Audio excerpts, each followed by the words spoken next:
Zombie apocalypse.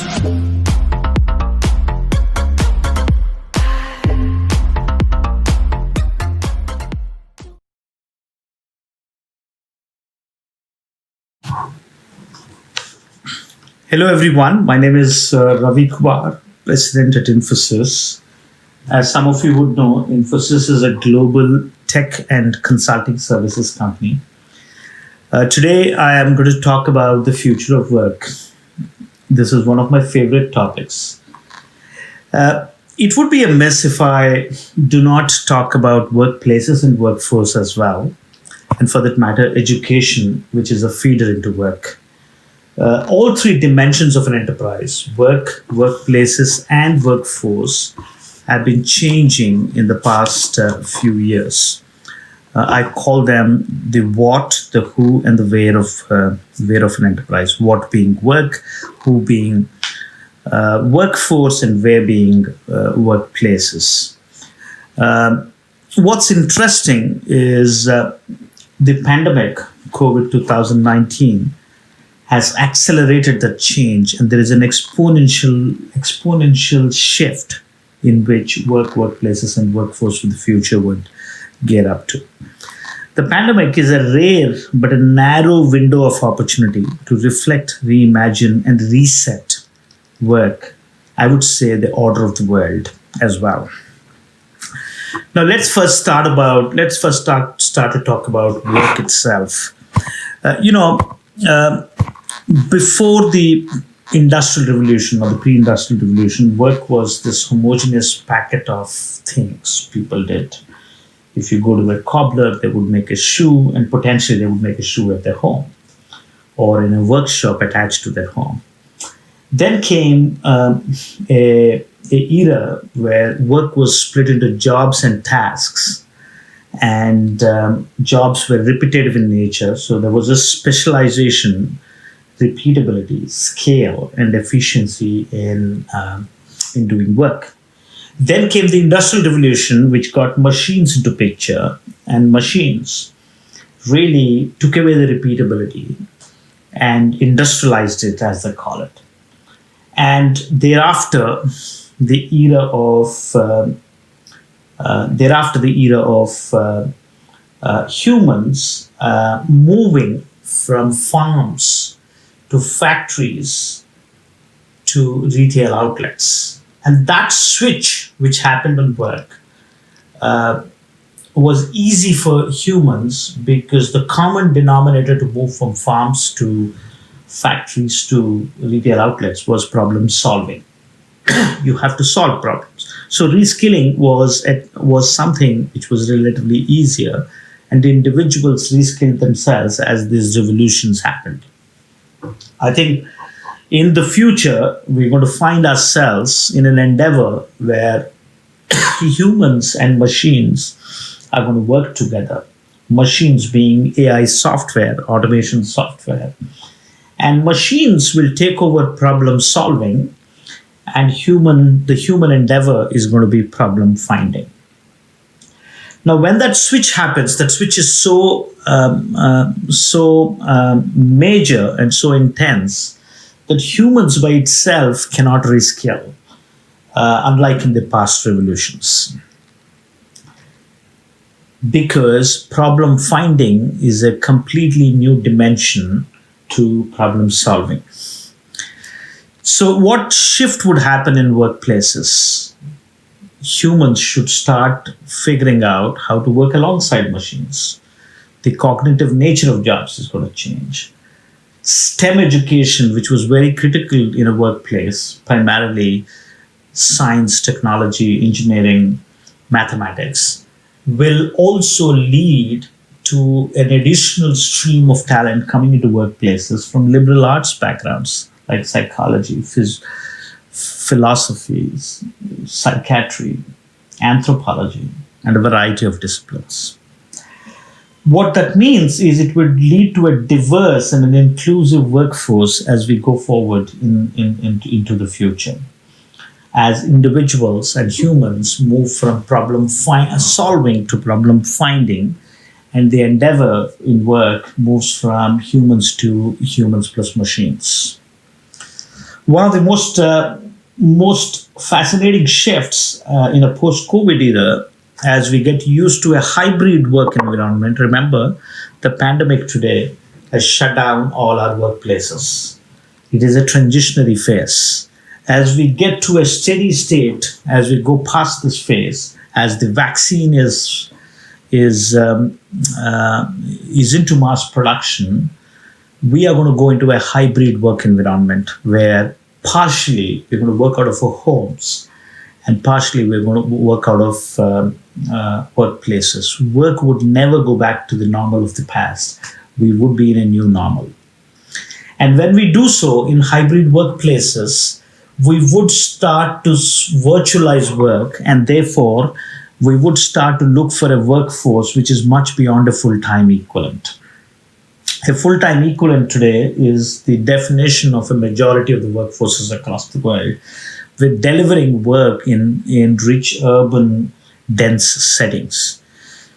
It would lead to a gig worker in the corporate enterprise. Today, gig workers primarily are focused on the sharing economy, as we call it, which is primarily car share services, delivering food, delivering packets to homes.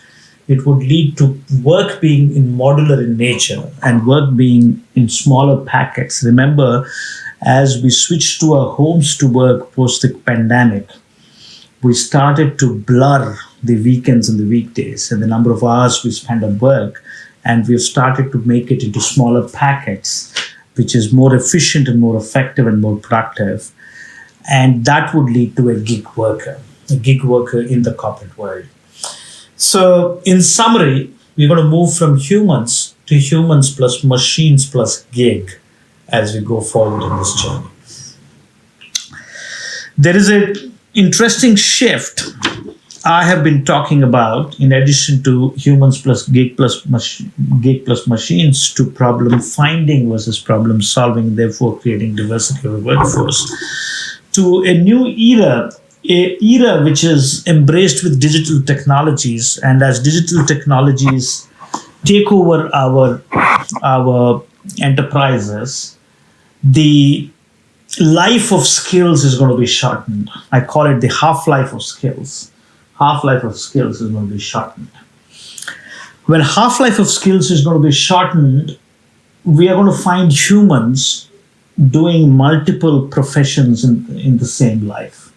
So we're going to switch from jobs for life to professions for life, which already has been happening, to multiple professions in life. And as we switch to multiple professions in life, and with shorter life cycles of skills, our education system has to gear up from just in case learning to just in time learning.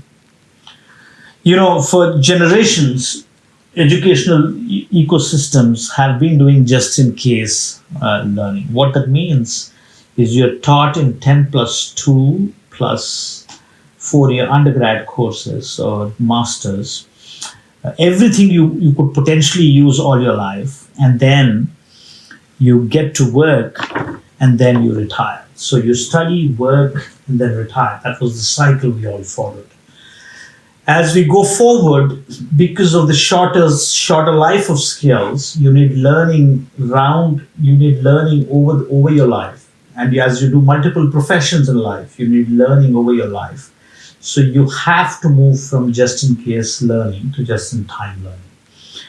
Just-in-time learning is small spurts of learning, which is going to be imparted onto you. It could be on virtual workspaces, at your homes or at work, as we go past the COVID era.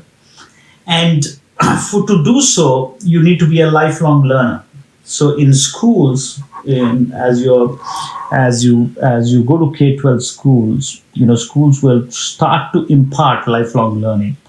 You are a lifelong learner. So every time you're imparted a training, a small spurt of learning just in time, you assimilate, you deliver on your work, and then you relearn and unlearn and relearn. That cycle will be ongoing for all your life. So I would think this is an inflection point for us to move from degrees to skills. Hiring will no longer be on degrees, but it will actually be on skills, and skills are going to be just in time. What that means is education has to move from mass higher education. In fact, in the 19th century, it was mass universal education. In the 20th century, it was mass higher education. And in the 21st century, you have to go to micro learning on mega platforms. Micro learning because they're going to be just in time. Mega platforms because you have to deliver content online anytime, any type, anywhere on demand. That's because your workplaces are virtualized. So learning will go micro, and it will go micro on mega platforms. I do believe that we are going to see a third wave of platforms. The first wave was microtransactions when Google and Facebook and Amazon were built. The second generation was microservices like Uber, Airbnb. The third would be learning platforms, micro learning on mega platforms. In fact, I would believe the two big expansive opportunities for platforms will be education and healthcare. So that'll be the way forward, and we're going to see this big shift from degrees to skills and lifelong learners. So education, a big feeder into workplaces, was waiting for a revolution. We thought the edu-tech companies, which emerged with digitization, would change education forever. But the reality is universities prevailed. The very advent of edutech was signaling that the change has taken root, seeded by a shift in workplaces, and workforce. That change was gradual for years, and now we've reached a tipping point during the coronavirus breakout from where there is no looking back. We are going to see education moving from catering to students to catering to enterprises as well. I would call it the shift from B2C to B2B. Educational institutions will blur from not just catering to students, but also catering to enterprises for reskilling. And enterprises will start to actually build reskilling engines in partnership with educational institutions. And that shift will happen. And as that shift happens, you would look for educational institutions in multiple states, and you would look for enterprises in multiple states. I call this the quantum state, and educators and enterprises will build consortiums.